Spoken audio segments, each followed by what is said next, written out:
Welcome to these gentle stories of courage and faith, told in the quiet hours when the world settles into rest.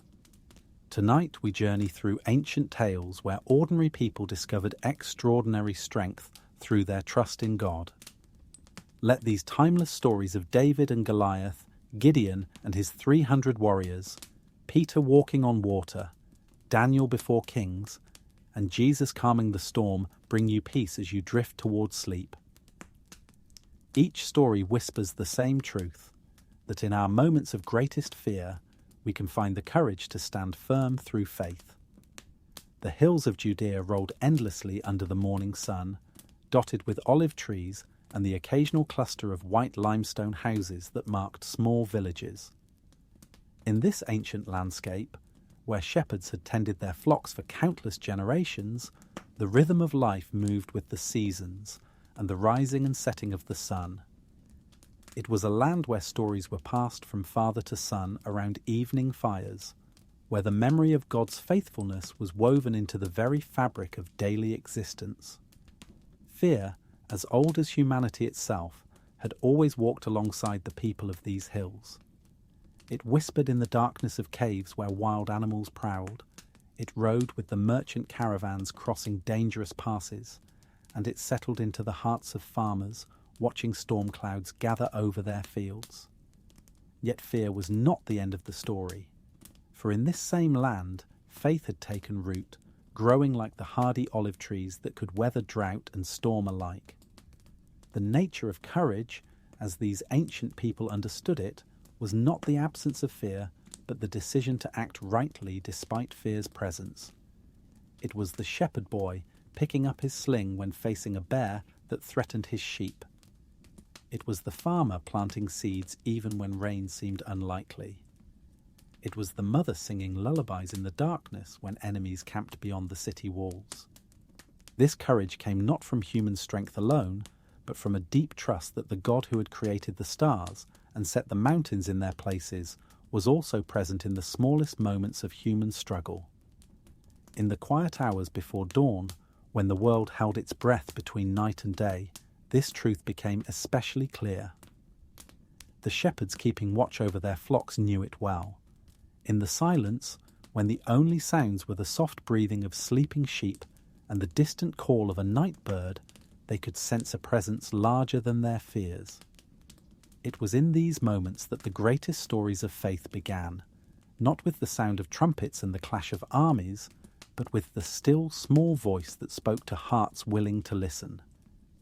The young shepherd David knew this silence well. Night after night, he had sat beneath the wheeling stars, his harp resting across his knees, composing songs that would one day echo through the ages. His hands, already strong from years of guiding sheep and defending them from predators, moved gently across the strings, creating melodies that seemed to flow directly from his heart to heaven. In these quiet moments, far from the bustling life of Bethlehem below, David had learned to recognize the voice of God, not in thunder or earthquake, but in the gentle whisper that came with the morning breeze. It was during one such peaceful watch that David's understanding of courage began to take shape. A lion had emerged from the rocky outcropping where it made its den, its golden eyes fixed on the flock with predatory intent. Fear shot through David's young frame like lightning, every instinct screaming at him to run, to abandon the sheep and save himself. But in that moment of terror, something deeper stirred within him, a knowing that he was not alone, that the same God who had placed each star in the heavens was present in this dangerous moment. The confrontation was swift and decisive. David's sling, a simple tool he had mastered through countless hours of practice, became an instrument of divine protection. The stone flew true, and the lion fell, no longer a threat to the defenseless sheep. But more important than the victory was the lesson David learned that night, that courage was not about being unafraid, but about trusting in God's presence, even when fear threatened to overwhelm. This lesson would prove invaluable in the days that followed, as David's quiet life as a shepherd was about to be interrupted by events that would shake the very foundations of his world.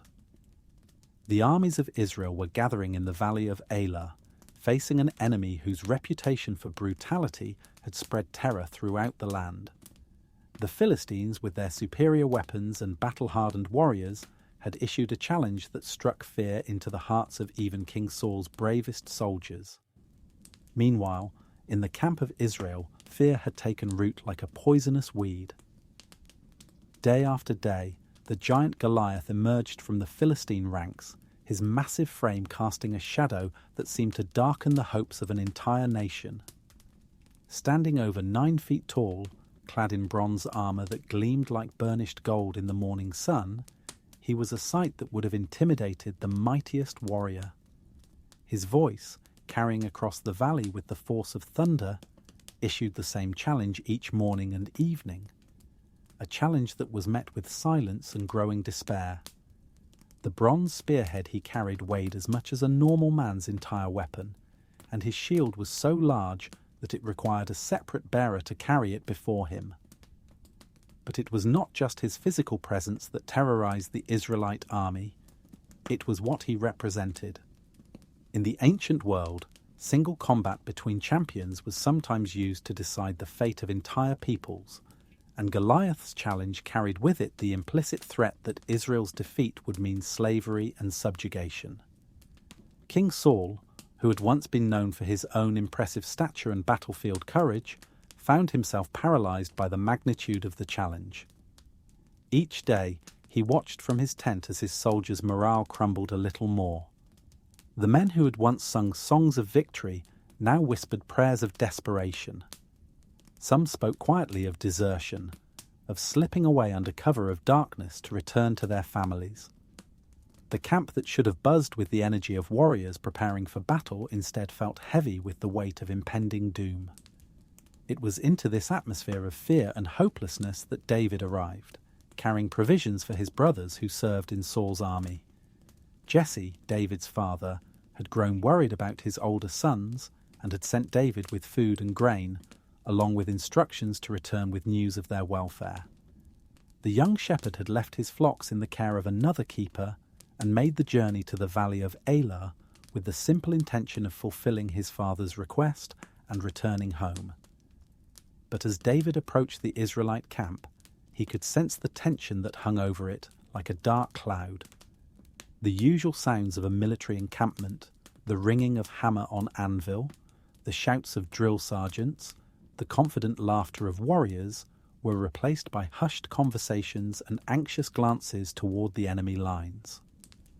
When Goliath emerged for his morning challenge, David witnessed firsthand the effect the giant had on Israel's army. The sound of Goliath's voice rolling across the valley like thunder brought the entire camp to a standstill.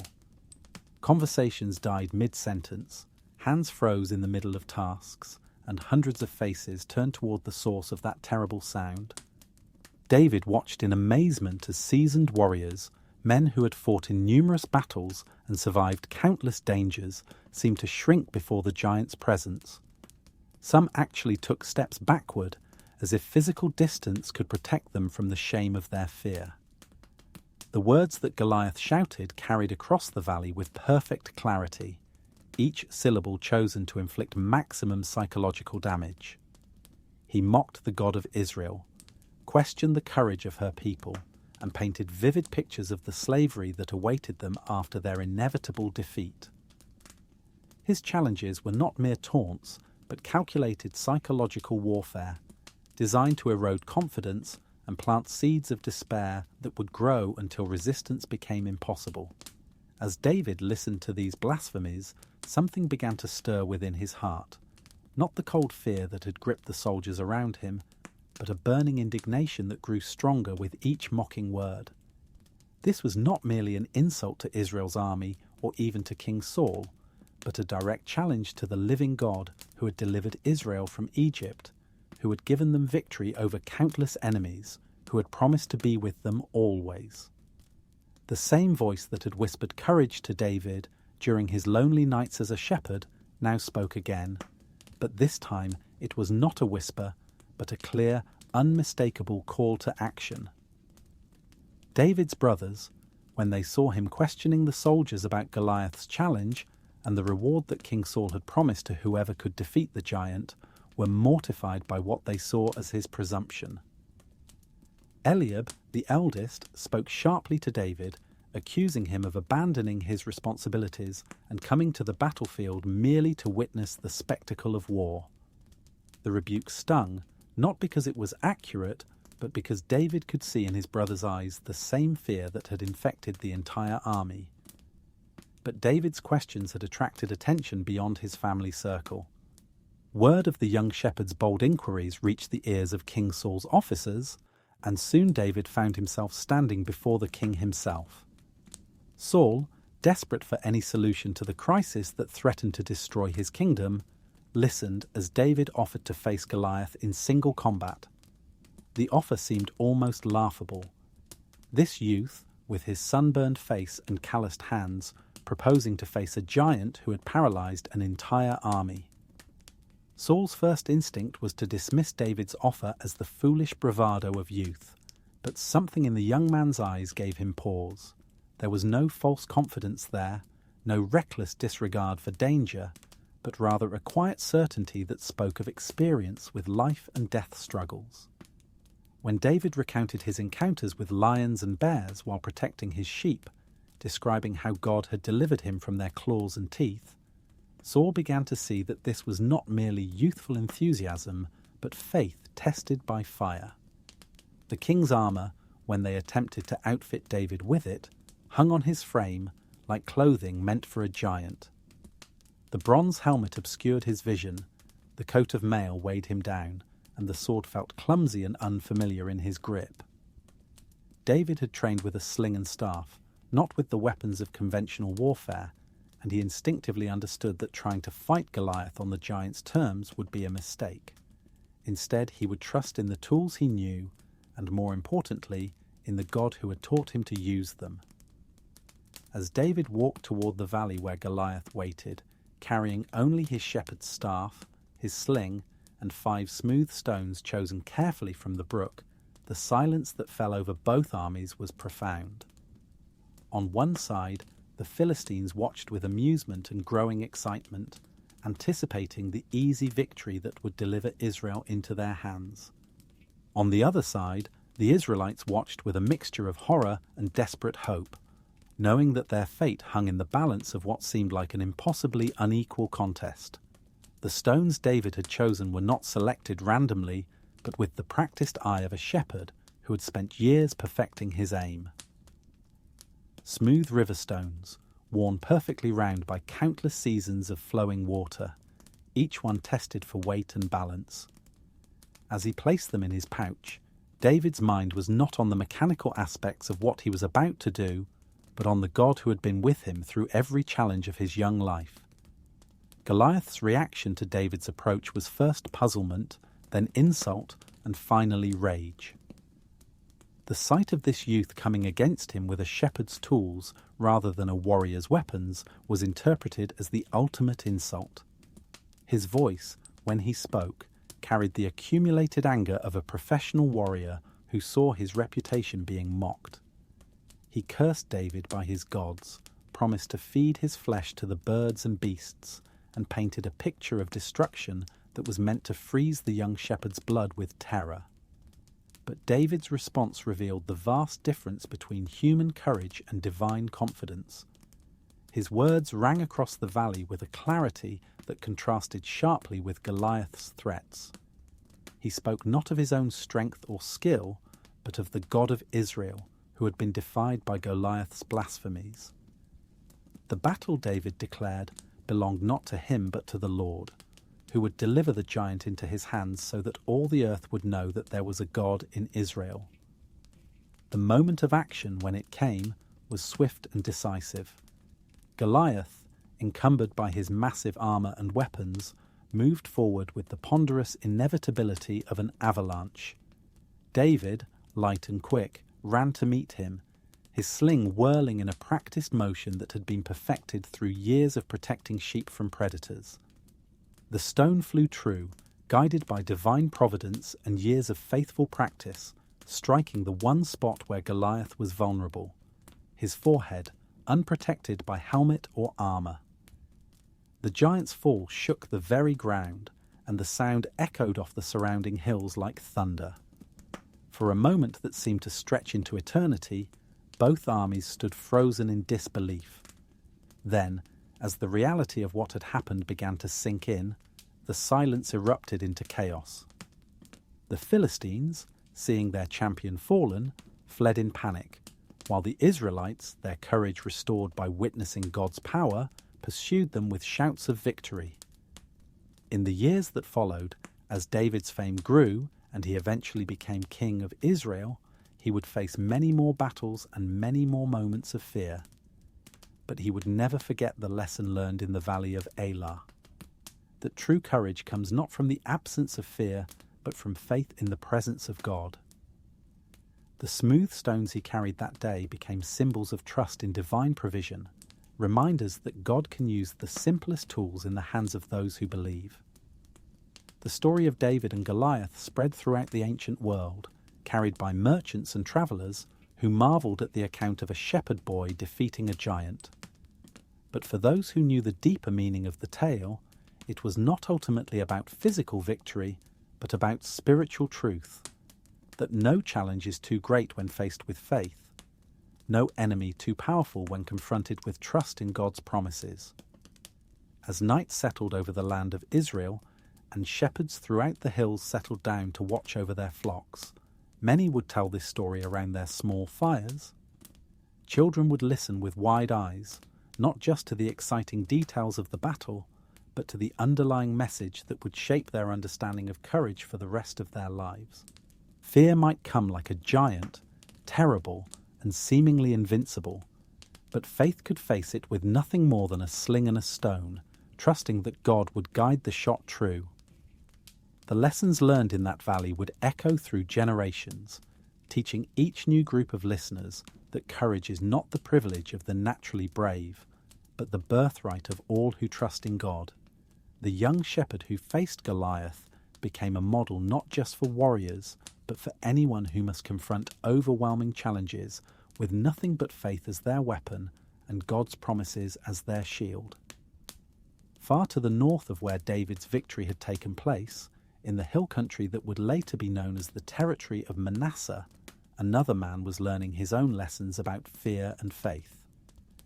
Gideon had grown up in a time when Israel lived under the oppressive shadow of the Midianites, desert people who swept down upon the settled communities like locusts, destroying crops, stealing livestock, and terrorizing the population into hiding in caves and strongholds. The cycles of harvest and planting, which should have brought joy and celebration to farming communities, had become seasons of dread.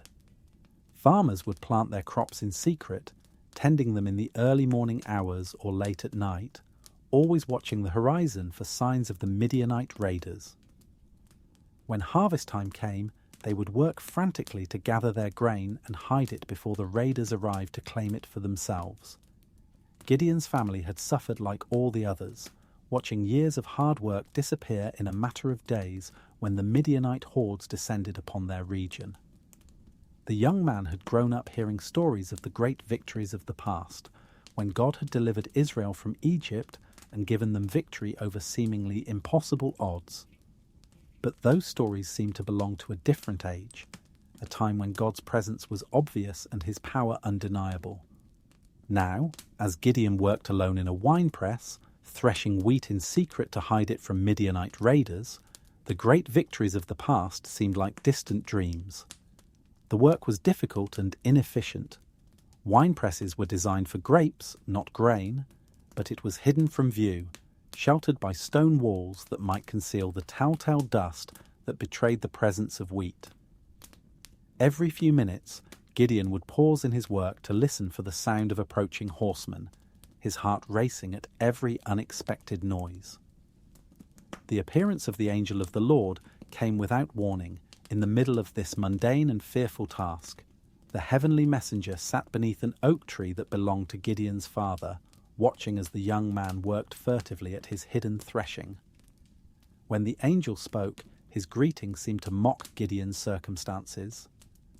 "The Lord is with you, mighty warrior," The words fell upon Gideon's ears with what seemed like cruel irony, for he felt anything but mighty, anything but victorious.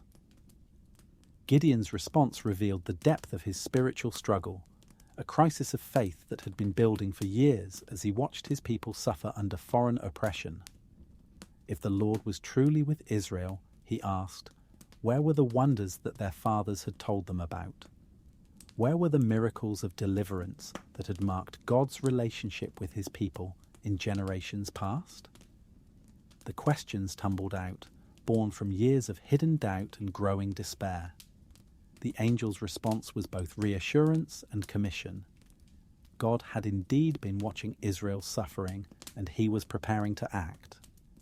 But his plan involved Gideon himself, this frightened young man threshing wheat in secret. The very person who questioned God's presence was being called to become the instrument of God's deliverance. The commission seemed impossible. Gideon was to save Israel from the Midianites, to become the leader of a resistance that would drive out the oppressors. Gideon's protests revealed the honest self-assessment of a man who knew his own limitations. His clan was the weakest in his tribe, and he was the least in his father's house. He had no military experience, no reputation for leadership, no resources that would enable him to challenge the might of Midian. His objections were not false humility, but the practical concerns of someone who understood the magnitude of the task being set before him.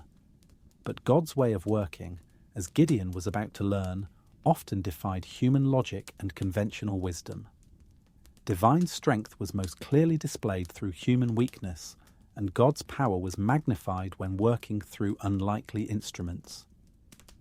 The man who felt least qualified was precisely the one God intended to use, for his very inadequacy would make it clear that victory came from heaven, not from human strength.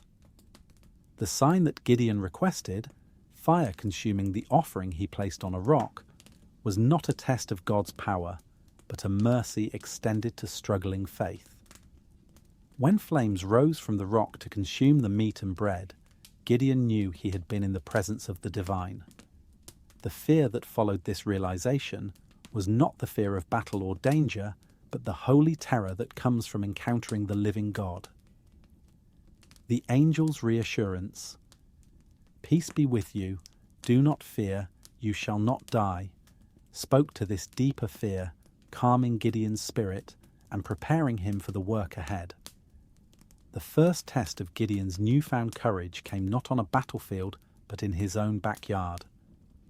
The altar to Baal that his father had built, along with the sacred grove that surrounded it, represented more than religious error. It symbolized the spiritual compromise that had weakened Israel and made them vulnerable to their enemies. The command to destroy these symbols of false worship was a test of Gideon's willingness to obey God, even when it would bring conflict with his own family and community. The work had to be done under cover of darkness, for Gideon knew that destroying the altar would provoke outrage among his neighbors.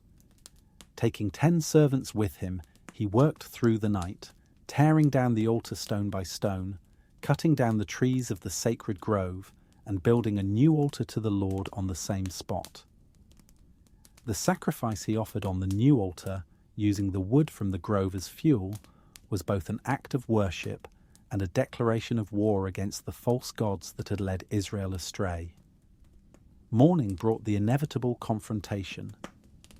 The men of the city, discovering the destruction of their pagan shrine, demanded that Gideon be brought out to die for his sacrilege.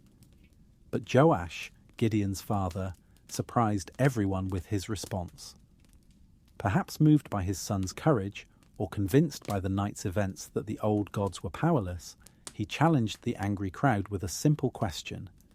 If Baal was truly a god, let him defend himself against the one who had torn down his altar. The name Jerubbaal, meaning "let Baal contend," became Gideon's new identity from that day forward. It was a name that proclaimed the impotence of false gods and the supreme authority of the Lord. But more than that, it marked Gideon's transformation from a fearful thresher hiding in a winepress to a man willing to stand against the religious and social pressures of his time. Soon after this victory over spiritual compromise, the physical threat materialized. The Midianites, along with their allies the Amalekites and various eastern peoples, crossed the Jordan River in vast numbers. The biblical description compares them to locusts in their multitude, a swarm of raiders covering the land like a plague. Their camels were without number, their tents stretched to every horizon, and the devastation they brought was total and systematic. But now Gideon was no longer the frightened farmer of just months before. When the Spirit of the Lord came upon him, he blew a trumpet to summon his countrymen to war. The sound echoed through the hills of Manasseh, and men began to gather, drawn by something in that trumpet call that spoke of hope reborn. Messengers were sent to the surrounding tribes, and warriors came from Asher, Zebulun, and Naphtali, responding to the call for united resistance against the oppressor. Yet even as an army gathered around him, Gideon's faith wavered. The magnitude of what lay ahead, leading an untrained militia against the most formidable raiding force in the region, was enough to revive all his old fears and doubts.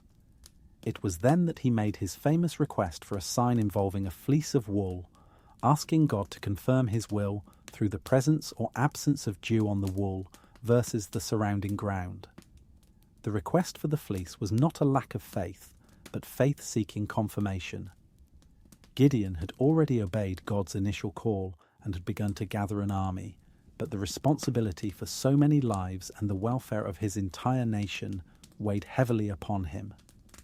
The two signs, first dew on the fleece alone, then dew everywhere except on the fleece, provided the reassurance his heart needed to move forward with confidence. The test came just as he might have expected his faith to be strongest. With 32,000 men gathered for battle, Gideon might have felt that success was finally within reach.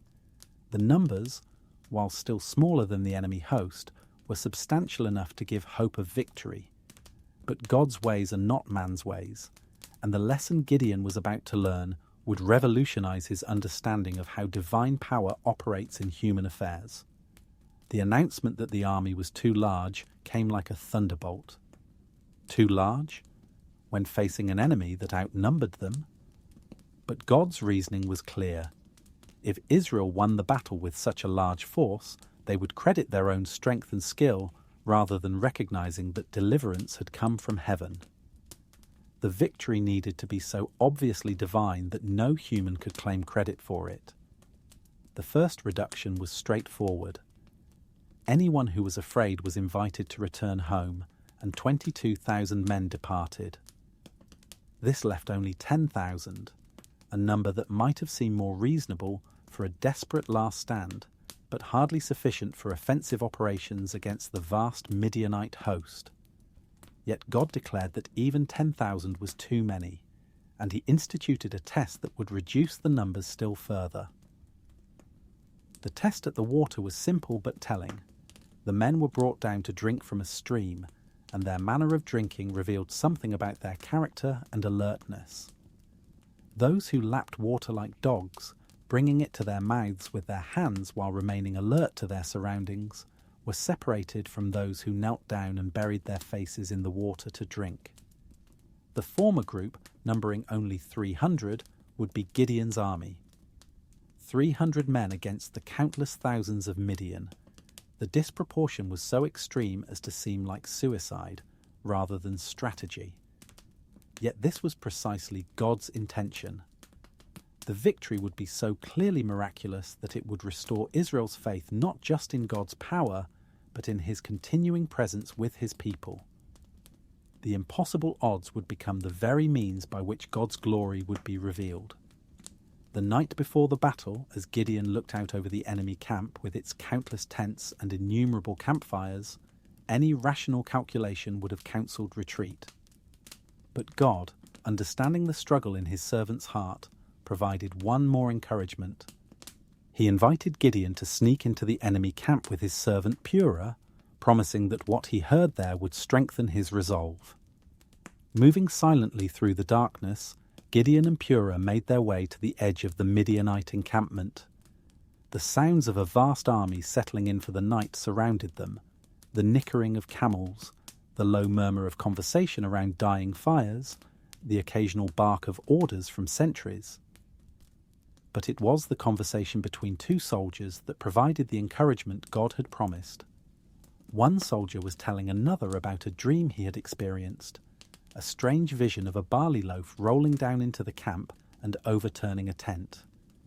The interpretation offered by his companion sent chills through both men.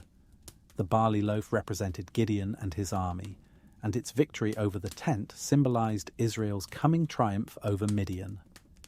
Even the enemy soldiers sensed that something supernatural was at work, that their vast numbers and superior weapons might not be enough to guarantee victory. Hearing this conversation, Gideon's faith finally solidified into unshakable confidence. The God who could plant prophetic dreams in the minds of enemy soldiers, who could make his intentions known even to those who opposed him, was certainly able to deliver victory through 300 faithful men. The impossible was about to become inevitable, not through human strength but through divine intervention. The plan of attack was as unconventional as the size of the army. Each of the 300 men was given a trumpet, an empty jar, and a torch. They were divided into 3 companies, positioned around the perimeter of the sleeping enemy camp. At Gideon's signal, delivered in the dead of night when the camp was most deeply asleep, all 300 would act in perfect coordination. The moment of attack was timed for maximum psychological impact. In the middle watch of the night, when human alertness was at its lowest ebb and the camp guards were fighting drowsiness, Gideon gave the signal. The sound that shattered the night silence was unlike anything the Midianites had ever heard. 300 trumpets blowing in unison, accompanied by the crash of breaking pottery and the sudden appearance of torches flaming in a circle around their entire camp. The effect was immediate and devastating, but not in the way that conventional military tactics might have achieved. The Midianites, awakened from deep sleep by sounds that suggested they were surrounded by a vast army, panicked completely. In the darkness and confusion, unable to distinguish friend from foe, they began fighting each other. The sword of every man was turned against his neighbour, and the carefully organised military machine dissolved into chaotic carnage. What followed was not so much a battle as a rout. The surviving Midianites fled eastward toward the Jordan River, pursued by Israelites who seemed to materialize from every hill and valley. The men of Ephraim, responding to Gideon's call, captured the fords of the Jordan and cut off the enemy's escape route. The great host that had spread across the land like locusts was scattered to the winds, and their power to terrorize Israel was broken forever. In the aftermath of this miraculous victory, the lessons learned extended far beyond military strategy. Gideon had discovered that God's ways of working often defied human logic, that divine strength was most clearly displayed through human weakness, and that faith, even when it struggled with doubt, could become the instrument of impossible victories. The 300 men who had stood with Gideon that night became living proof that numbers and weapons were less important than courage and faith.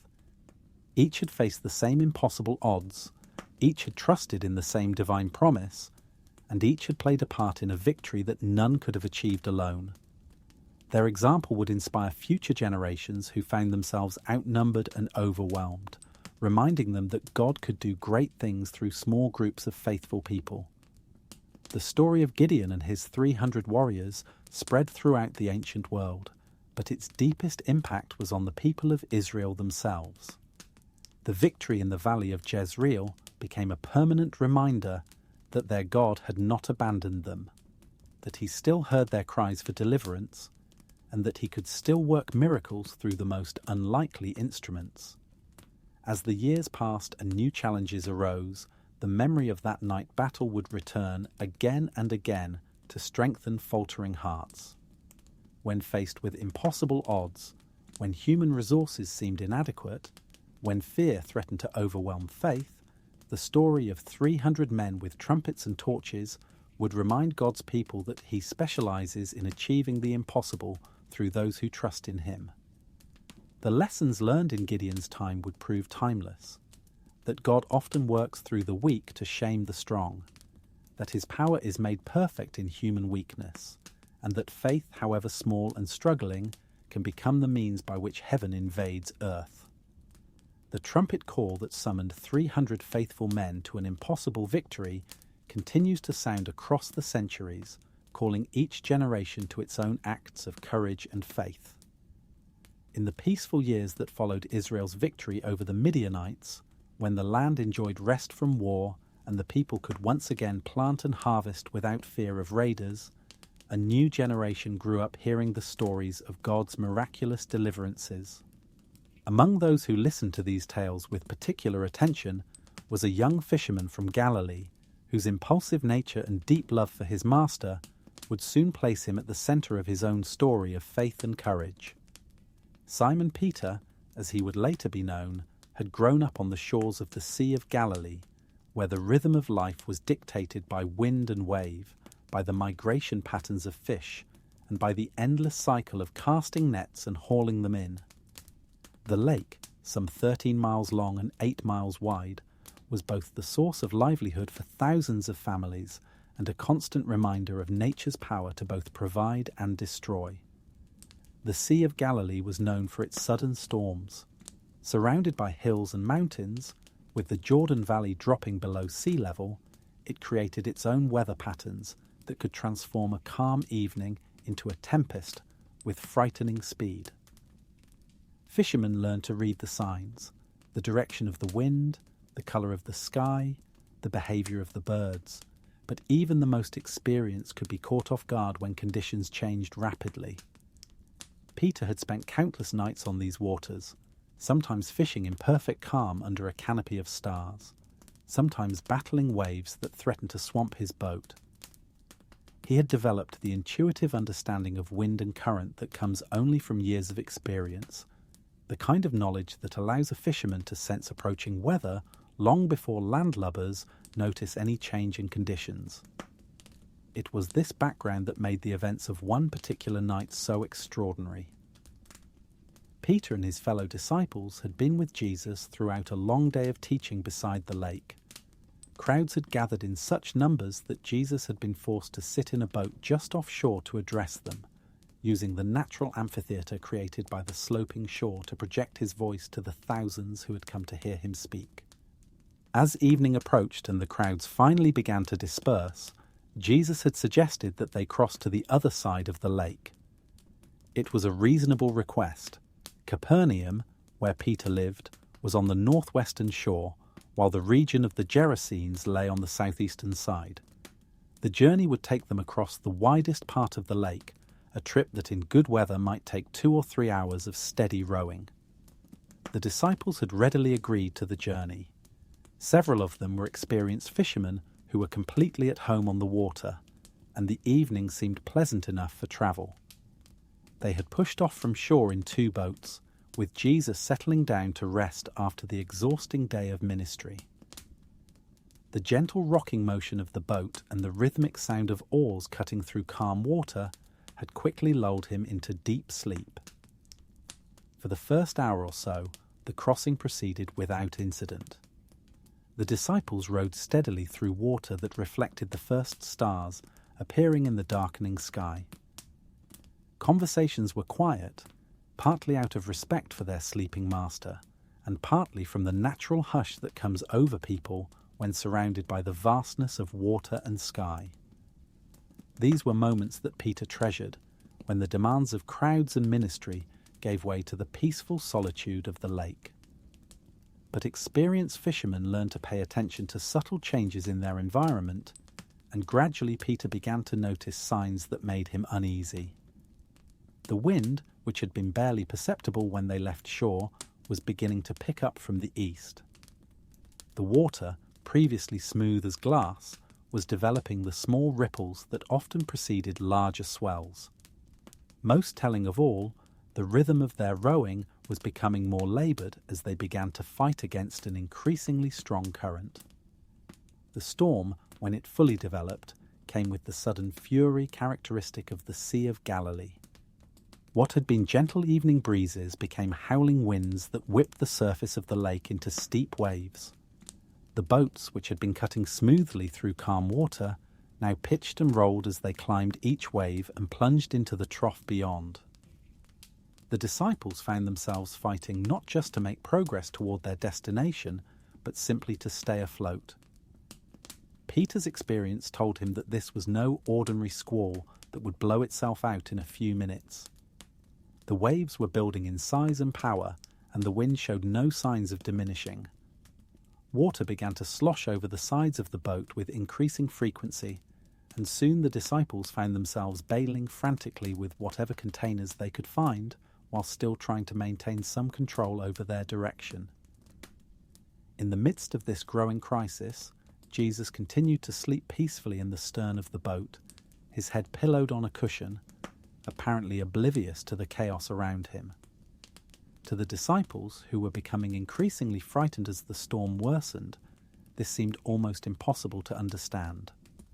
How could anyone sleep through such violence? Did Jesus not realize that they were all in mortal danger? The wind reached gale force, driving spray and rain horizontally across the lake. The waves, which had started as manageable swells, grew to heights that dwarfed the small fishing boats. Each time they climbed to the crest of a wave, the disciples could see nothing but water in every direction, vast, angry water that seemed intent on swallowing them whole. The distance between wave crests seemed to stretch endlessly, and the disciples realized with growing horror that they were making no progress toward shore despite their desperate efforts. Peter, whose natural leadership often emerged in times of crisis, found himself coordinating the desperate efforts to keep the boat afloat. "Bail faster." "I trop," he shouted over the howling wind to some disciples, while directing others to adjust their rowing to meet each oncoming wave at the proper angle. But even as he organized their survival efforts, a cold fear was growing in his heart. He had been in storms before, but nothing like this.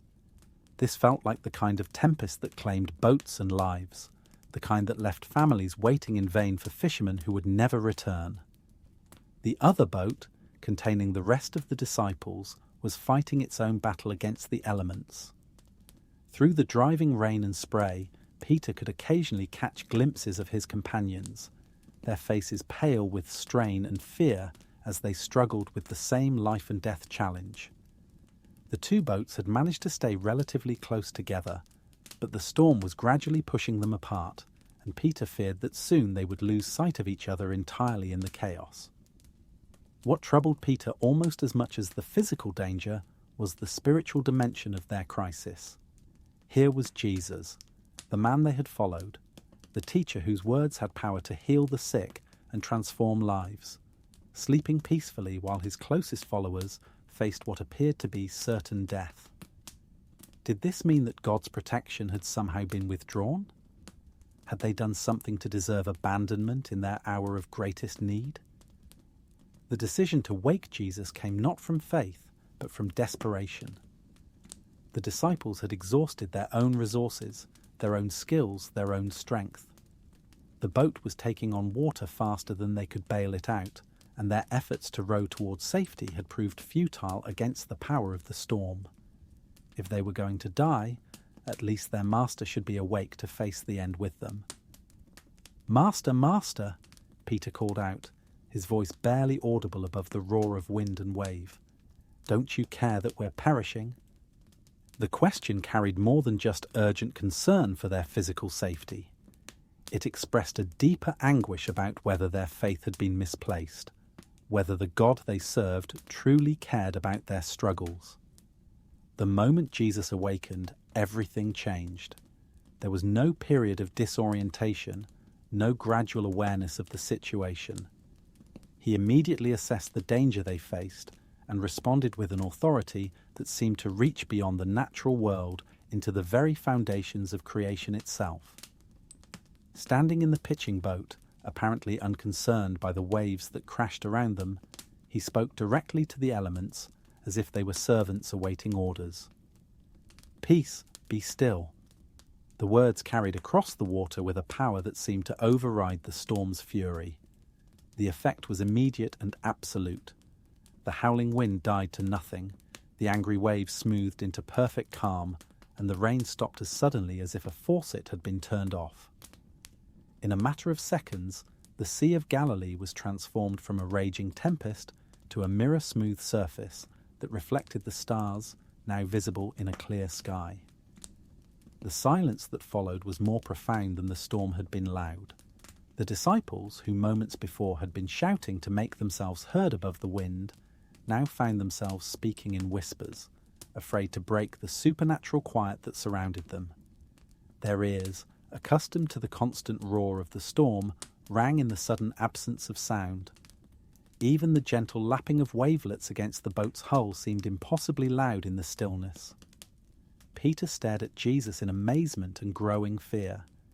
He had witnessed healings, had seen miraculous provision of food, had heard teaching that seemed to come from heaven itself. But this was different. This was power over the fundamental forces of nature, authority that extended to wind and wave and storm. What manner of man could speak to a tempest and be obeyed? What kind of being could command the elements themselves?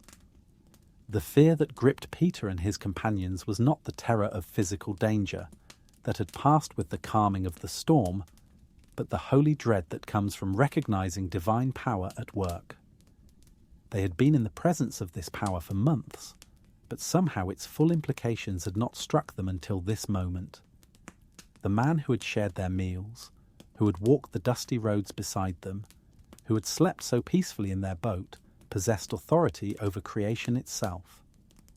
Jesus' gentle rebuke, "Why are you so fearful? How is it you have no faith?" cut to the heart of their spiritual struggle. They had been with him long enough to know his character, his power, his care for them. Yet when crisis came, their first instinct had been fear rather than faith, panic rather than trust. The storm had revealed not just Jesus' divine authority, but also the weakness of their own confidence in his protection. As they completed their journey to the other side of the lake, rowing through water now calm as glass under a star-filled sky, Peter found himself wrestling with profound questions about faith and fear. The physical storm had ended, but a different kind of tempest was beginning in his heart. A storm of recognition that would ultimately transform his understanding of who Jesus was and what it meant to follow him. The other disciples shared Peter's amazement and confusion. "Who is this?" they whispered to one another. "Even the wind and the sea obey him." It was a question that would take years to answer fully, a recognition that would grow through further experiences of Jesus' power and love. But the seed of understanding planted that night would eventually blossom into the faith that would sustain them through trials far greater than any storm on Galilee. In the days that followed, as word of the storm's miraculous calming spread throughout the region, Peter found himself returning again and again to those moments when Jesus had spoken to the wind and waves. The memory became an anchor for his faith, a reminder that no situation was beyond his master's control, no crisis too great for divine intervention. But the full test of Peter's faith was yet to come. Some time later, on another night when the disciples found themselves crossing the Sea of Galilee, Peter would face an even greater challenge to his trust in Jesus' power. This time, it would not be enough to simply witness a miracle. He would be called to participate in one, to step out of the safety of human limitations and into the realm where faith makes the impossible possible. The setting was similar to the previous storm. Evening had fallen, and the disciples were crossing the lake in their boat, while Jesus remained on the mountainside to pray. They had left him there after the miraculous feeding of the 5,000, following his instructions to go ahead of him to the other side. The crowds had finally been dispersed, the fragments of bread and fish collected, and the disciples had pushed off from shore expecting a routine crossing. This time, however, the challenge was not a sudden storm, but a steady, contrary wind that made their progress painfully slow. Hour after hour they rowed, fighting against headwinds that seemed determined to push them back toward where they had started. Their muscles ached from the constant effort, and despite their best efforts, they were still far from their destination when the fourth watch of the night arrived, the darkest hours just before dawn, when human strength and spirits are at their lowest ebb. It was during these exhausted pre-dawn hours that they saw a figure walking toward them across the water. At first they could barely make out the shape in the darkness, unsure whether their tired eyes were playing tricks on them. As the figure drew nearer, however, the impossible reality became undeniable. Someone was walking on the surface of the lake as easily as if it were solid ground. The disciples' first reaction was terror. In their exhausted, vulnerable state, the sight of a human figure moving across the water seemed supernatural in the most frightening way. Their minds immediately went to stories of spirits and phantoms, beings that appeared to sailors in their darkest hours to herald disaster. The very impossibility of what they were seeing convinced them that they were witnessing something otherworldly and potentially dangerous. But the voice that called to them across the water was familiar and reassuring. "It is I. Do not be afraid." The words carried the unmistakable cadence of their master's speech, the gentle authority they had learned to recognize and trust. Jesus was approaching their boat not as a terrifying apparition, but as their Lord and friend, coming to them in their time of struggle and exhaustion. The recognition of Jesus walking on the water should have brought immediate comfort and relief, but instead it stirred something else in Peter's heart, a mixture of wonder, faith, and holy audacity that would characterize his relationship with Jesus throughout their time together. If Jesus could walk on water, if the laws of nature bent to his will, then perhaps those same laws might be suspended for his followers as well. "Lord, if it is you," Peter called out across the water, "command me to come to you on the water." The request revealed both the depth of Peter's faith and the boldness of his character. He was not content to simply witness another miracle. He wanted to participate in it, to experience for himself the power that could make solid ground out of liquid water. Jesus' response was characteristically simple and direct. "Come." One word, spoken with all the authority that had previously commanded storms to be still and waves to be calm. That single syllable carried within it permission to step beyond the bounds of normal human experience, an invitation to trust in divine power rather than natural law. What followed required a kind of courage that went beyond physical bravery. Peter had to override every instinct, every piece of experience that told him water could not support human weight. He had to place absolute trust in Jesus' word, believing that divine authority could suspend the natural order for his benefit. The step from the boat onto the water's surface was a step from the realm of the possible into the impossible. For a few extraordinary moments, Peter experienced what no other human being except Jesus had ever experienced: the sensation of walking on water. The surface that should have given way beneath his feet held firm, supporting his weight as if it were solid rock. Each step was an act of faith, each moment a demonstration that trust in Jesus' word could overcome the most fundamental limitations of physical existence. The feeling must have been indescribable. The slight resistance of water that had somehow become solid, the gentle motion of waves beneath his feet, the incredible realization that he was actually doing the impossible. Peter was living proof that faith could move mountains, or in this case, could enable a fisherman to walk where fish swam.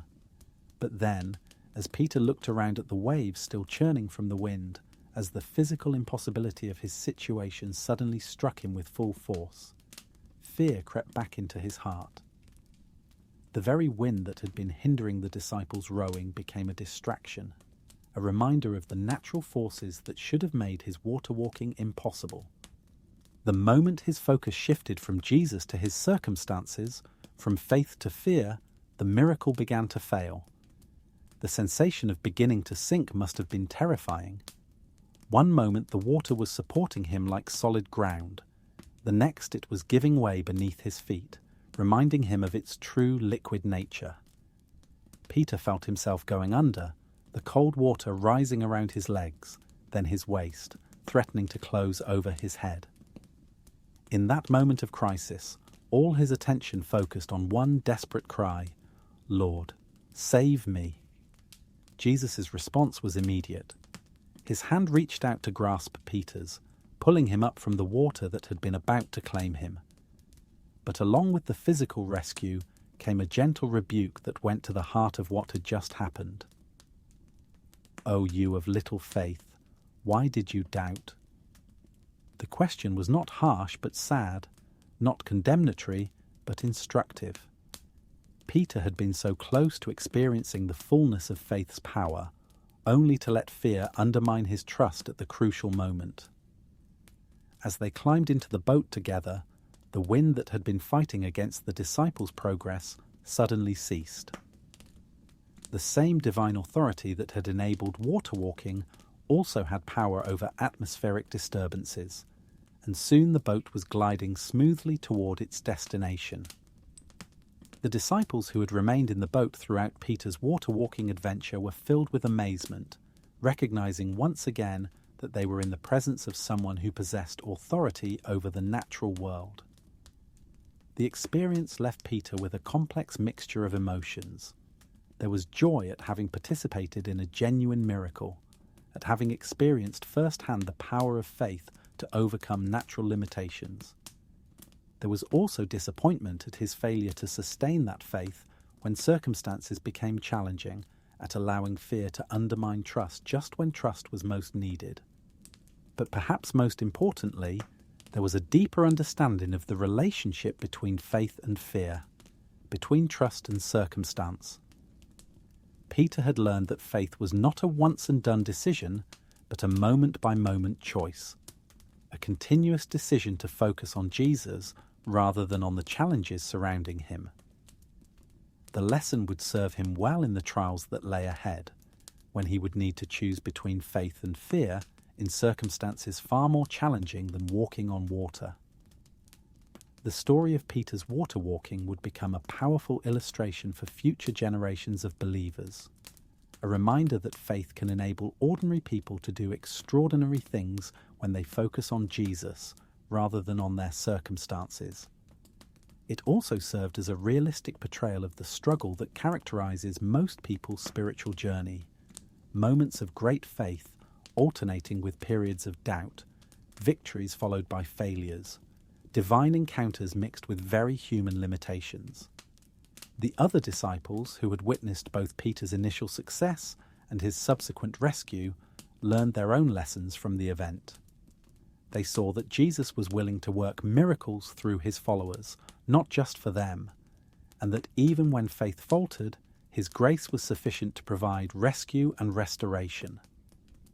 The combination of Peter's boldness and Jesus' faithfulness created a story that would encourage countless believers to step out in faith, knowing that even if they began to sink, their Lord would be there to lift them up.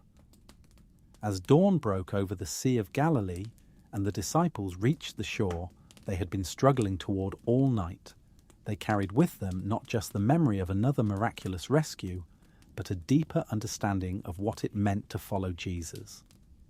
They had learned that faith was not the absence of fear, but the decision to trust despite fear, not the elimination of doubt, but the choice to act on belief even when doubt whispered its warnings.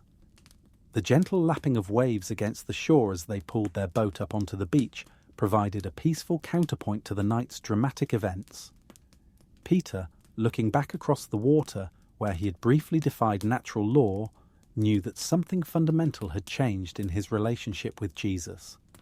He had experienced divine power not just as an observer but as a participant, and though his faith had wavered, he had also tasted the incredible joy of trusting completely in his Master's word. In the years that would follow, when Peter faced imprisonment and persecution for his faith, when he stood before hostile crowds and powerful rulers, when he himself would be called to perform miracles in Jesus' name, The memory of walking on water would return to encourage him. He would remember that the same Jesus who had called him out onto the waves was with him still, that the same power that had enabled water walking was available for whatever challenges lay ahead. The disciples' understanding of Jesus continued to deepen through such experiences, each miraculous encounter adding another layer to their growing recognition of his true identity. The man who could calm storms and enable water walking was clearly more than a teacher or prophet. He was someone in whom divine power resided, someone whose very words carried the authority of heaven itself.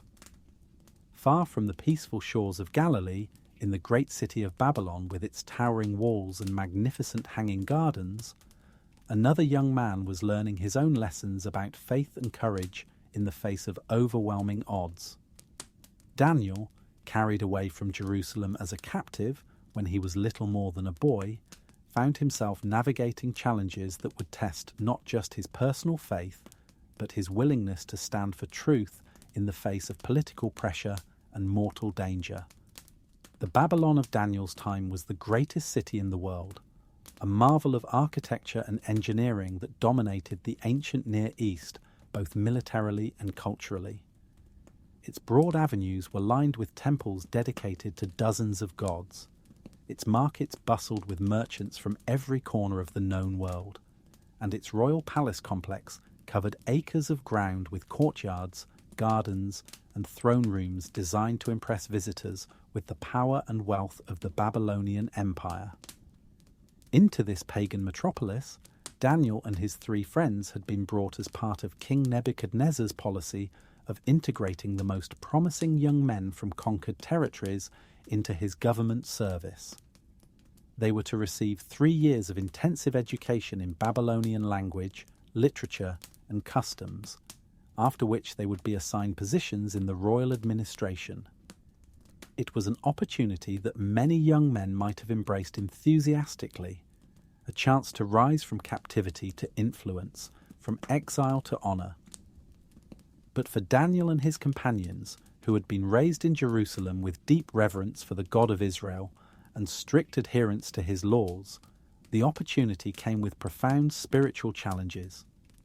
They were expected not just to learn Babylonian customs, but to adopt them, not just to serve in a pagan government, but to participate in its religious practices, not just to eat Babylonian food, but to consume items that their law declared unclean.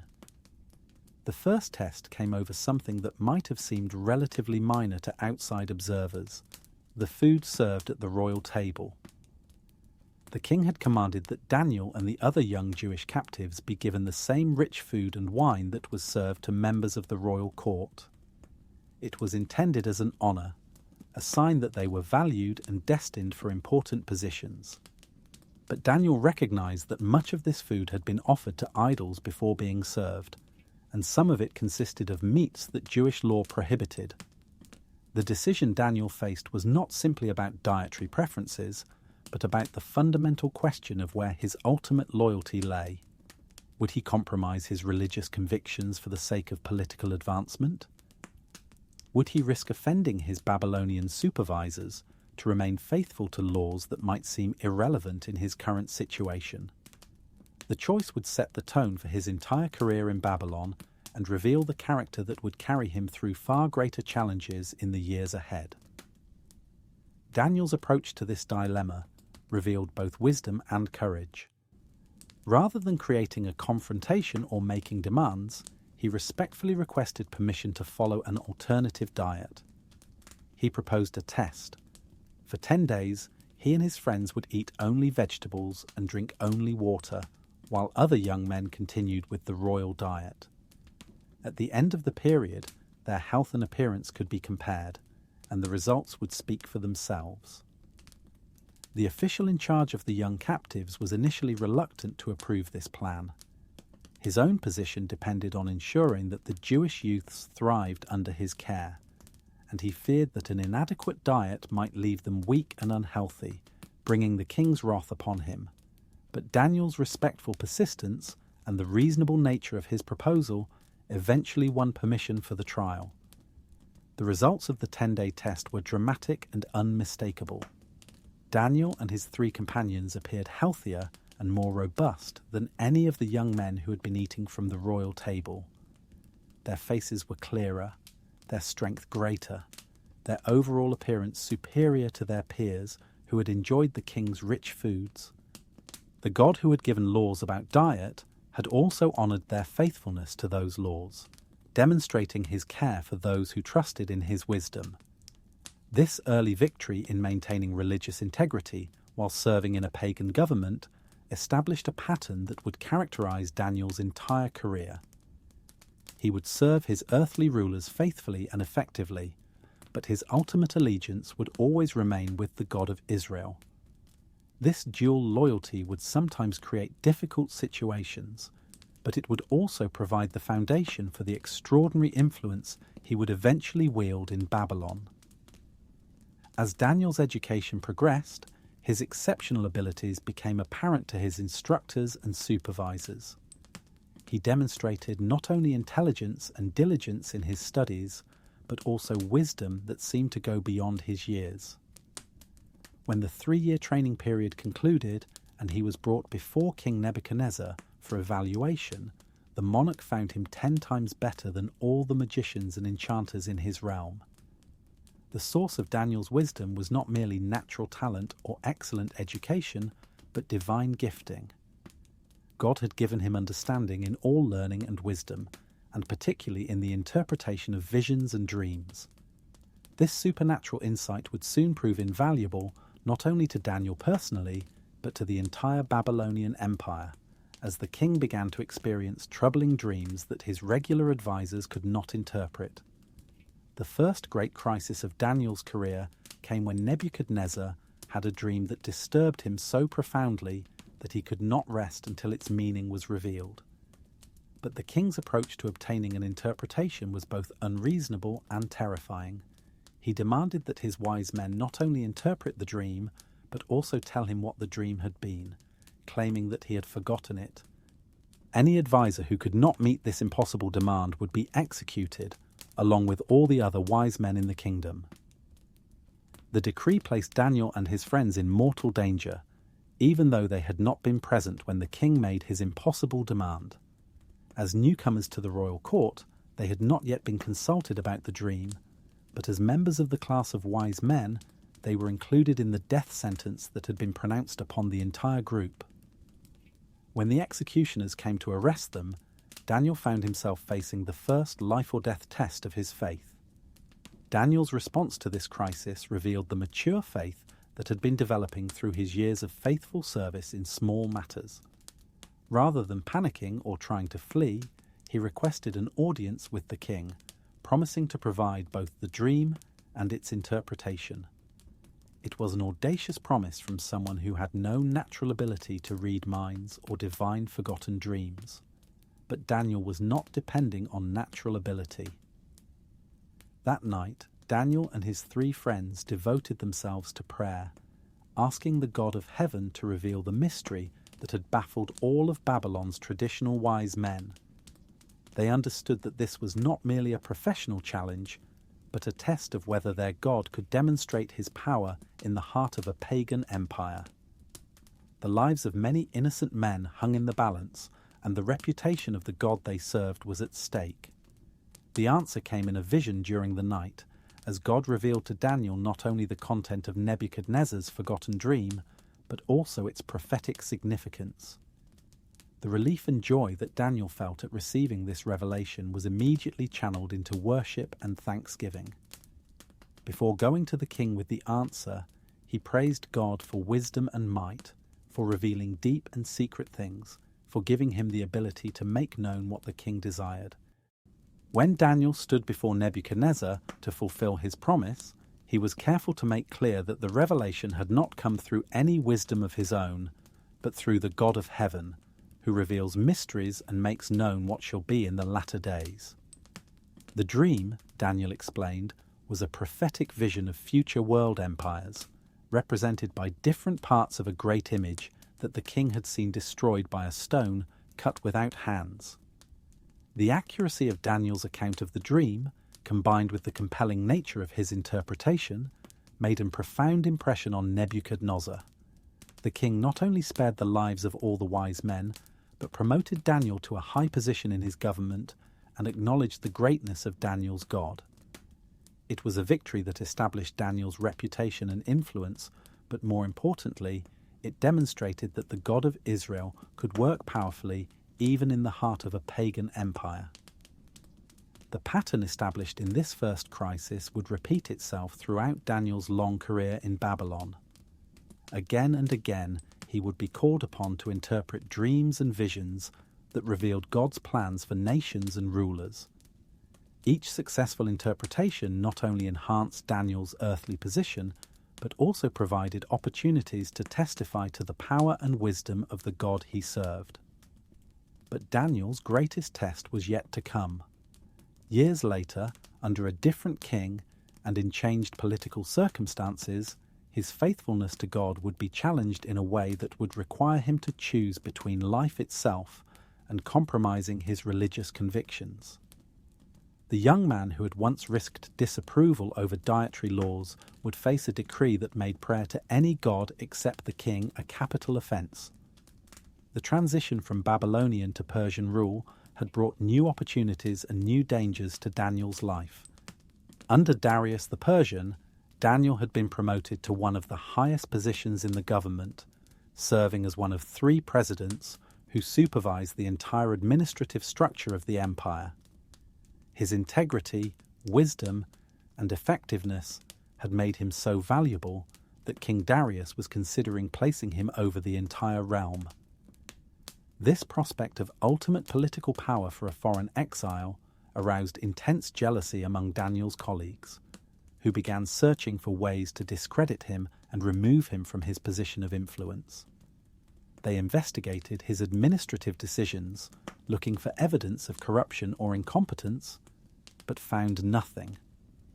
Daniel's conduct in office was beyond reproach, his honesty unquestionable, his service to the empire exemplary. Frustrated by their inability to find any political or administrative grounds for attacking Daniel, his enemies realized that their only hope lay in creating a conflict between his civic duties and his religious convictions. They knew that Daniel prayed regularly to the God of Israel and that no earthly power had ever been able to persuade him to compromise this practice. If they could make such prayer illegal, they might finally have grounds for destroying their rival. The trap they devised was elegant in its simplicity and devastating in its implications. They approached King Darius with a proposed law that would demonstrate the king's supreme authority and the loyalty of his subjects. For 30 days, according to this proposal, no one in the empire should offer prayers or petitions to any god or man except to the king himself. Anyone who violated this decree would be thrown into the den of lions that the Persian kings maintained as a means of executing the most serious criminals.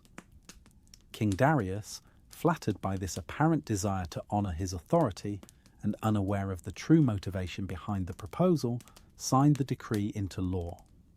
According to the Persian legal system, once the king had signed a law, it could not be altered or revoked, even by the king himself. The trap was now set, and Daniel would have to choose between his life and his faith. When Daniel learned of the new law, he faced the most serious crisis of his long career. He was now an elderly man who had served foreign kings faithfully for decades, who had earned respect and influence through years of wise counsel and honest service. He could reasonably have argued that a temporary suspension of his regular prayer routine would be a small price to pay for preserving his life and continuing his valuable service to the empire. But Daniel had learned long ago that faithfulness to God could not be compartmentalized or compromised, even in small matters. The same principle that had governed his decision about food in his youth now applied to this far more serious situation. His relationship with God was not something to be hidden away or suspended when it became inconvenient or dangerous, but the foundation upon which his entire life was built. Daniel's response to the crisis was characteristically straightforward. he went to his house, opened the windows of his upper room toward Jerusalem, and knelt down to pray exactly as he had done 3 times a day for years. He made no attempt to hide his actions or to pray in secret. His prayers were offered openly, in full knowledge that his enemies were watching and that discovery meant certain death. The content of Daniel's prayers during this period was not recorded, but it undoubtedly included requests for wisdom and strength to face the trial ahead, thanksgiving for God's faithfulness throughout his long life, and intercession for the people of Israel who remained in exile. The act of prayer itself became a declaration of faith, a statement that no earthly power could sever his relationship with the God who had sustained him through decades of faithful service. Daniel's enemies, who had been watching his house, quickly reported his violation of the royal decree to King Darius. The king's reaction revealed that he had finally understood the true purpose of the law he had signed. He was deeply distressed, recognizing both that he had been manipulated and that he was now powerless to save a man he valued highly. Despite his efforts to find a legal loophole, the Persian law remained inexorable.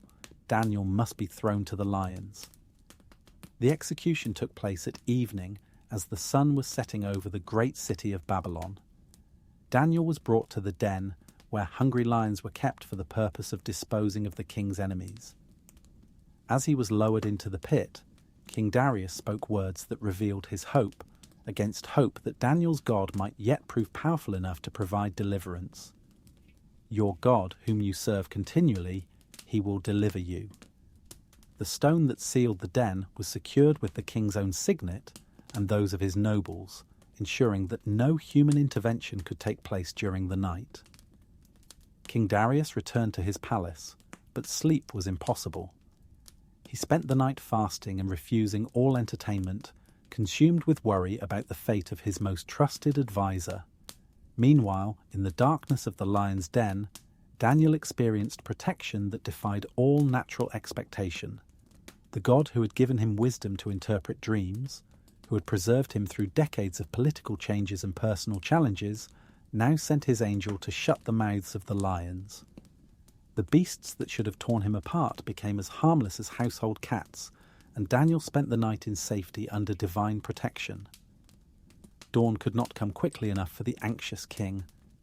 As soon as the first light appeared in the eastern sky, Darius hurried to the lion's den and called out with a voice heavy with emotion, "Daniel, servant of the living God, has your God, whom you serve continually, been able to deliver you from the lions?" The sound of Daniel's voice responding from the depths of the den must have filled the king's heart with joy and wonder. "O king, live forever. My God sent his angel and shut the lions' mouths, so that they have not hurt me, because I was found innocent before him. And also, O king, I have done no wrong before you." The deliverance was so complete and so obviously supernatural that King Darius immediately ordered Daniel's release from the den. When he emerged, not a single scratch could be found on his body, no evidence that he had spent the night in the company of hungry lions.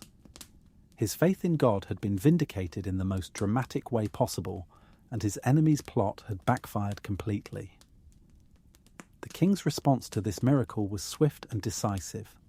The men who had accused Daniel were themselves thrown into the lion's den, along with their families, and the beasts that had been harmless to Daniel immediately demonstrated their true nature by devouring his accusers before they even reached the bottom of the pit. Justice was served, and the power of political conspiracy was shown to be nothing compared to divine protection. But more significant than the punishment of Daniel's enemies was King Darius's public acknowledgement of the power of Daniel's God. He issued a decree throughout his empire commanding all people to reverence the God of Daniel, describing him as the living God who endures forever, whose kingdom shall never be destroyed, who delivers and rescues and works signs and wonders in heaven and earth. Daniel's faithfulness in the face of mortal danger had accomplished more than saving his own life. It had provided a testimony to the power of God that reached every corner of the Persian Empire. The elderly exile who had once risked disapproval over dietary laws had now demonstrated, through his willingness to die, rather than compromise his faith, that the God of Israel deserved the reverence of all nations. The story of Daniel in the lion's den became one of the most beloved accounts in all of Scripture, inspiring countless believers who faced their own choices between earthly safety and heavenly faithfulness. Daniel's example showed that courage in the face of persecution was possible when sustained by complete trust in God's power and goodness, and that such courage could have an impact far beyond personal preservation. In his final years, as Daniel continued to serve faithfully in the Persian government while receiving prophetic visions about the future of God's people, he remained a living example of how faith could thrive even in hostile environments. His life demonstrated that compromise was not necessary for effectiveness, that integrity actually enhanced rather than limited influence, and that the God of Israel could protect his servants even in the heart of pagan empires. The lessons of Daniel's life, from his youthful decision about food to his elderly stand in the face of death, provided a template for believers in every age who must navigate the tension between earthly citizenship and heavenly allegiance. His story whispered courage to those facing persecution, wisdom to those serving in secular environments, and hope to those who sometimes felt that faithfulness was futile. As the sun set over Babylon on countless evenings during Daniel's long career, its light would catch the windows of his upper room where he continued to pray toward Jerusalem, a reminder that no earthly power could ultimately separate God's people from their source of strength. The image of this faithful man at prayer, unintimidated by royal decrees or mortal danger, became a symbol of the victory that faith can win even in the darkest circumstances. The peaceful shores of the Sea of Galilee had witnessed many demonstrations of divine power during the years of Jesus' ministry, but few were as dramatic or as instructive as the evening when a sudden storm threatened to destroy both his disciples and their boat. The same waters that had supported Peter's tentative steps and had been miraculously calmed by Jesus' authoritative word now became the stage for a lesson about faith, fear, and the nature of divine authority over the forces of nature. Evening had settled over the lake with its usual tranquil beauty, the sun painting the western hills in shades of gold and crimson, while the first stars appeared in the darkening sky.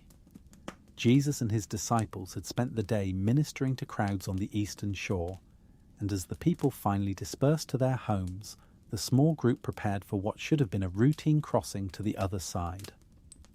The boat they used was typical of the fishing vessels that worked the Sea of Galilee, sturdy enough to handle normal weather conditions, but small enough to be vulnerable to the sudden storms that could arise when wind patterns shifted in the surrounding hills. The disciples, many of whom had made their living on these waters, were comfortable with the familiar rhythm of rowing across the lake they knew so well. Jesus, exhausted from the day's ministry, had settled himself in the stern of the boat with a cushion for a pillow. The gentle rocking motion and the rhythmic sound of oars cutting through calm water quickly lulled him into the deep sleep that comes after a day of intense ministry. His peaceful rest was a testament to his complete trust in his Father's care and his confidence in his disciples' ability to handle the crossing safely. For the first hour or more, the journey proceeded exactly as expected. The disciples rowed steadily through water that mirrored the stars, their quiet conversation punctuated by the gentle splash of oars and the soft creak of the boat's wooden frame. These were the moments they treasured, peaceful interludes between the demands of ministry when they could simply enjoy the beauty of creation and the companionship of their master. But experienced fishermen learned to read the subtle signs that precede weather changes, and gradually several of the disciples began to notice troubling developments. The wind, which had been virtually calm when they started their crossing, was beginning to pick up from an ominous direction. The water, previously smooth as glass, was developing the small waves that often preceded larger disturbances. Most concerning of all their progress was slowing as they began to fight against an increasingly strong current. The storm, when it fully developed, came with the terrifying suddenness characteristic of the Sea of Galilee. The combination of the lake's position below sea level, the surrounding mountains, and the evening temperature differentials created perfect conditions for violent weather changes. What had been gentle evening breezes became howling winds that transformed the lake's surface into a chaos of towering waves and driving spray. The disciples found themselves fighting not just to make progress toward their destination, but simply to keep their boat afloat.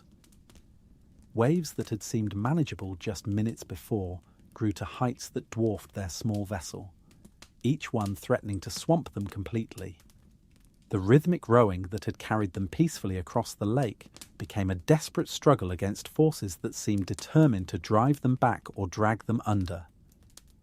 Water began sloshing over the sides of the boat with alarming frequency, and soon several disciples were bailing frantically while others fought to maintain control of their direction.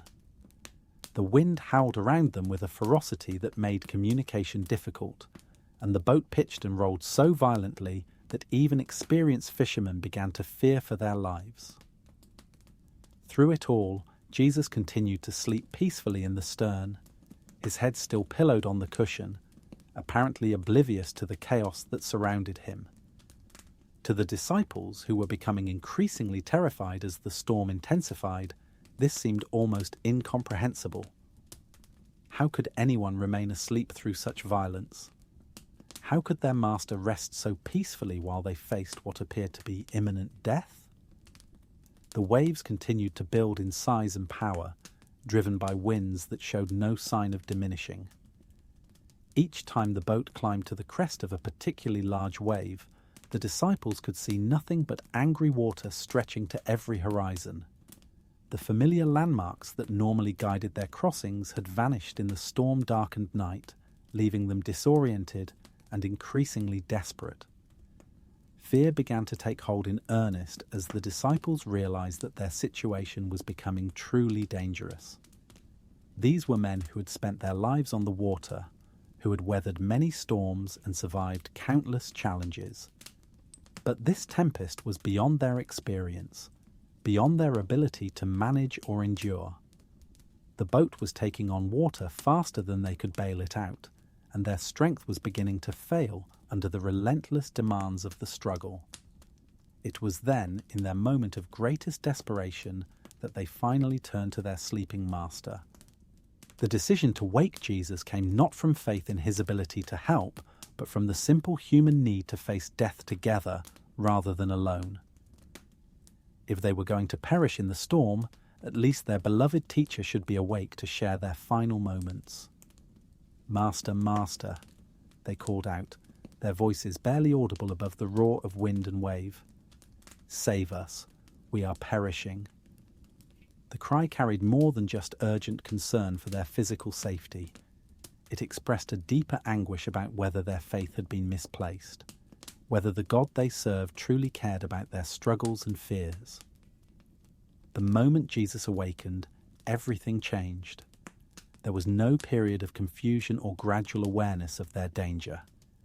He immediately assessed the situation with perfect clarity and responded with an authority that seemed to reach beyond the natural world into the very foundations of creation itself. Rising in the pitching boat, apparently unconcerned by the waves that crashed around them, he spoke to the elements as if they were servants awaiting his command. "Peace, be still." The words carried across the water with power that seemed to override the storm's fury. The effect was immediate and absolute. The howling wind died to nothing, the angry waves smoothed into perfect calm, and the driving rain stopped as suddenly as if controlled by an invisible hand.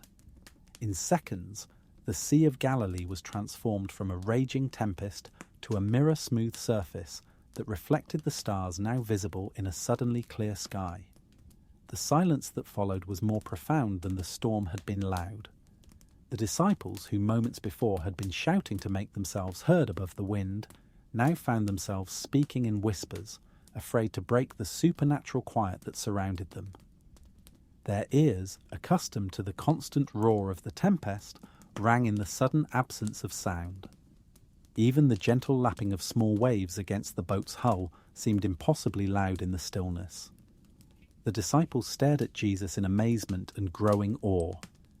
They had witnessed healings and miracles before, had seen him provide food for thousands and cast out demons with a word. But this was different. This was power over the fundamental forces of nature, authority that extended to wind and wave and storm. The man who had shared their meals and walked dusty roads beside them possessed dominion over creation itself. Jesus' gentle question, "Why are you so fearful? How is it you have no faith?" cut to the heart of their spiritual struggle. They had been with him long enough to know his character, his power, his care for them. Yet when crisis came, their first instinct had been panic rather than trust, fear rather than faith. The storm had revealed not just Jesus' divine authority, but also the weakness of their own confidence in his protection and provision. "Who is this?" they whispered to one another as they completed their journey through water now calm as glass. Even the wind and the sea obey him.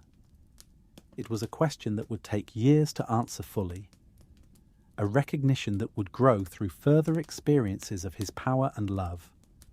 But the seed of understanding planted that night would eventually blossom into the faith that would sustain them through trials far greater than any storm on Galilee. As they pulled their boat up onto the familiar shore and tied it securely to the wooden posts that marked their landing place, the disciples carried with them not just relief at their safe arrival, but a transformed understanding of their master's identity. They had witnessed power that belonged to God alone, had seen divine authority exercised over the forces that had terrified them. In the days that followed, as word of the storm's miraculous calming spread throughout the region, the disciples would find themselves returning again and again to those moments when Jesus had spoken to the wind and waves. The memory became an anchor for their faith, a reminder that no situation was beyond his control, no crisis too great for divine intervention. The story of the calmed storm would become one of the most beloved accounts in the Gospels, told and retold wherever believers gathered to encourage one another in times of trial. It spoke to everyone who had ever felt overwhelmed by circumstances beyond their control, everyone who had ever cried out in desperation during life's tempests, everyone who had ever wondered whether God truly cared about their struggles. The lesson was clear and comforting.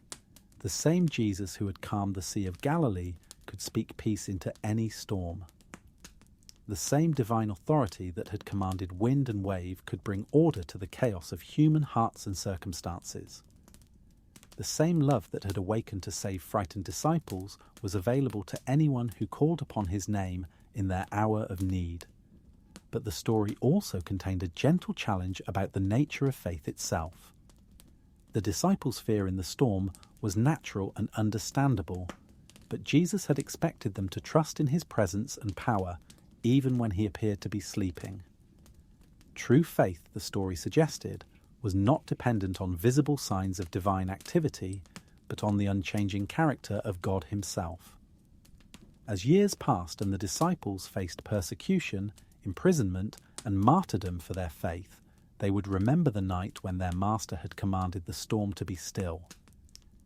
In their own moments of terror and desperation, they would recall that the same power that had rescued them from drowning was available to sustain them through any trial.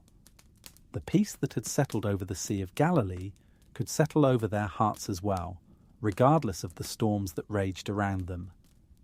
The fishermen who had once feared for their lives in a storm became apostles who would face death courageously for the sake of the gospel. The men who had cried out in terror would become bold proclaimers of God's power and love. The transformation began on that night when they learned that their master possessed authority over the forces of nature, and it continued as they discovered that the same authority extended to every area of human experience. The story whispered comfort to believers in every generation who faced their own storms of illness and loss, storms of persecution and hardship, storms of doubt and fear. It reminded them that Jesus was present in their boat, that his power was available in their crisis, that his peace could calm any tempest that threatened to overwhelm them. In the quiet hours before dawn, when the world held its breath between night and day, the lesson of the calmed storm spoke with particular clarity. Just as Jesus had brought peace to troubled waters, he could bring peace to troubled hearts. Just as divine authority had proved greater than natural forces, God's love was stronger than human fears. Just as the disciples had found safety in their Master's presence, believers in every age could find refuge in his unchanging care. The Sea of Galilee, now calm under a canopy of stars, bore witness to this eternal truth, that faith could triumph over fear, that divine power was available to human weakness, that the God who controlled wind and wave also held each believer safely in his hands. The gentle lapping of waves against the shore provided a peaceful counterpoint to the night's drama, a reminder that after every storm comes calm, after every crisis comes peace, after every moment of terror comes the assurance of God's unfailing love. These ancient stories, told around countless fires and whispered in countless prayers, carried the same timeless message through the generations. From David's valley, where faith faced down a giant, to Gideon's hillside, where 300 defeated thousands, to Peter's tentative steps on solid water, to Daniel's peaceful night among hungry lions, to Jesus' authoritative word that calmed the storm. Each tale spoke of the same truth. Courage was not the absence of fear, but the decision to trust despite fear. Faith was not the elimination of doubt, but the choice to act on belief, even when doubt whispered its warnings. Victory was not achieved through human strength, but through dependence on divine power. Peace was not found in the absence of storms, but in the presence of the one who controlled them. In our own moments of testing, when giants seem too tall and odds too great, when storms rage and circumstances overwhelm, when fear threatens to paralyze and doubt seeks to destroy, these stories continue to whisper their gentle encouragement. They remind us that the same God who delivered David and Gideon, who sustained Peter and Daniel, who revealed his power through Jesus, is present with us still. The courage that enabled a shepherd boy to face a giant lives on in every heart that trusts in God's strength. The faith that allowed 300 men to defeat an army burns bright in every believer who steps out in obedience despite impossible odds. The peace that settled over stormy waters is available to every soul that calls upon the name of the Lord. As sleep draws near and the day's anxieties fade into the gentleness of night, these stories continue their ancient work of comfort and encouragement. They speak of a God who is present in our struggles, powerful in our weaknesses, faithful in our fears. They remind us that no challenge is too great, no enemy too strong, no storm too fierce for the one who holds us in his hands. Let these tales of courage and faith settle into your heart like the peaceful calm that followed the storm on Galilee. Let them whisper the truth that has sustained believers through every generation, that God is with us always, that his love never fails, that his strength is made perfect in our weakness. In the quiet darkness of night, surrounded by his presence and covered by his peace, we can rest secure in the knowledge that the same power that worked miracles in ancient times continues to work on our behalf today. The God of David and Gideon, of Peter and Daniel, of Jesus and his disciples, is our God still. The courage they found is available to us. The faith they exercised can be ours. The victory they experienced awaits all who trust in his unfailing love. And in that trust, in that faith, in that courage, we find not just peace for tonight, but hope for all our tomorrows. Rest now in these truths. Sleep in the comfort of his presence. Wake tomorrow with the confidence that comes from knowing that the same God who calmed ancient storms stands ready to bring peace to whatever tempests may come your way. For he is the same yesterday, today, and forever, our refuge, our strength, our very present help in time of trouble. The stories end, but their truth lives on. The ancient voices fall silent, but their message echoes still. In the quietness of this night, in the gentleness of approaching sleep, let their witness to God's faithfulness carry you safely into rest, knowing that tomorrow will bring new opportunities to walk in the courage and faith they so beautifully displayed.